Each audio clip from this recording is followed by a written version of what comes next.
ጎልማሳ ገበሬ እንድትመግቡት የጥበብን ፍሬ እዚህ ላይ ነውና የለውጡ ቁም ነገር ደንቆሮ እንዲሰማ ዲዳው እንዲናገር አድባር ትቀበላችሁ ወገን ይደግፋችሁ በደስታ በሆታ እንደሸኘናችሁ በሳቅ በፈገግታን እንቀበላችሁ አድባር ትቀበላችሁ ወገን ይደግፋችሁ በደስታ በሆታ እንደሸኘናችሁ በሳቅ በፈገግታን እንቀበላችሁ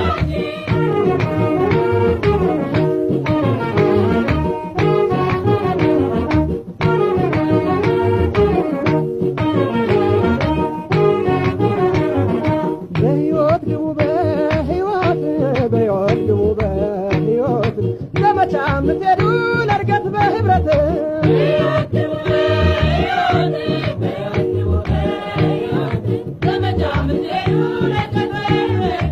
ወንዞች የጋረዱት ገጠሬው ባላገር ድልድዩን ስሩና